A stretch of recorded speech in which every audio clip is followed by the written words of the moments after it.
Madame Kumaro, Madame Kante.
Madame Sumaworo kaya waya dingula dinama.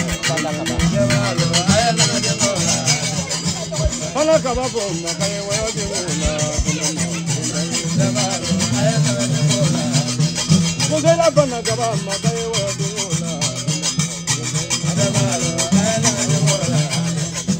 Le bare manyumalo kaya waya dingula dinama.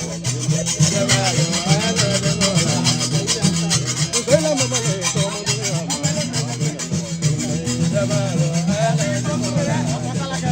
Bana kabai nula kai wa dingula dinamo dinai hey ya mudela bana le wa dingula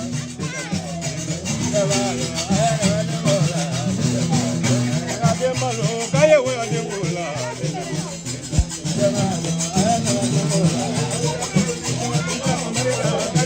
ade uri la pausa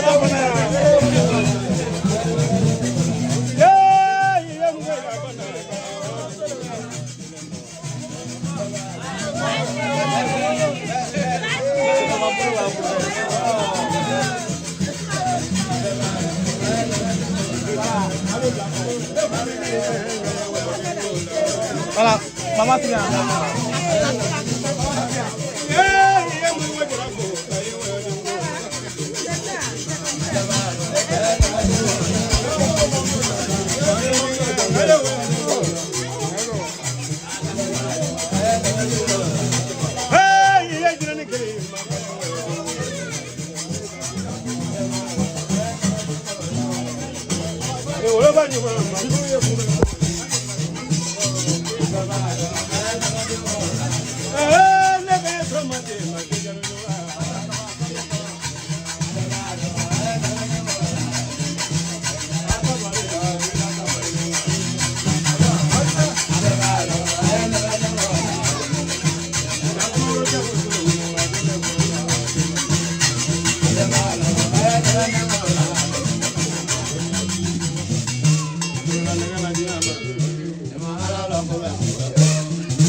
Ingale jabadori, ingale jazroni, manafole jajawi, afole musolu, jawolo musolu, odendri deni, okrom so dendri, imoy bro kenala, ijalu jero, agri tu jero, bakara buyu kan, be ko badi, jagre gre moy, dul deni kafu.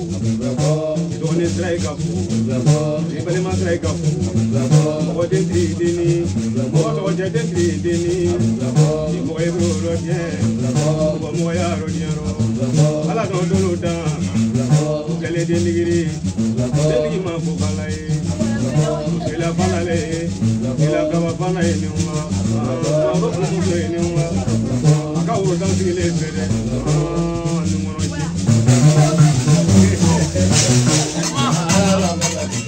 Anya baromina na yakube anya somomina jasmorole dokele somadi somaya jugo tafe dole yengone vola one vo jugo tafe ali do e biro kono biro tigi ya jugo tala ali nyate cameraman na do ye kala ganya ali do ye basira lundo do magaladi Fana kabale, aya bomo yere, kama dindi lo, aya wazo de bila dindi la, jodi la balole. Ah, deni mani, kake yula dia baro kakaba. Emra do brula, ini fai bebe, do magaladi, ini jai bebe, do magaladi, sulu. Somana do brula, efana kabale, ika munyu dia srakadi, aika srakadi beni, imangoli kame. Ate nika nyefe kuna kaya afana la imangoli ngakube.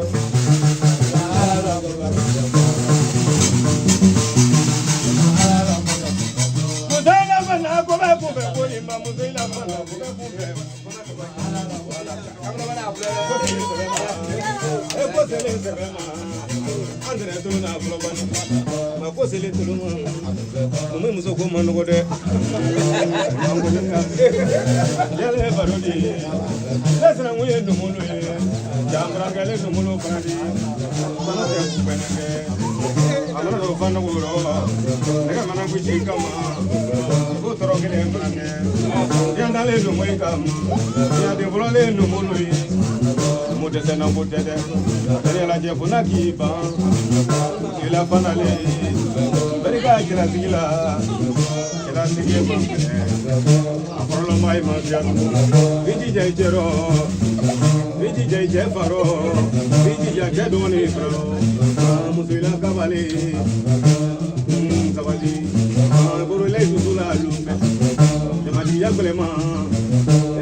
Jongana jongone ya kone ya den na kandala brama. Eni da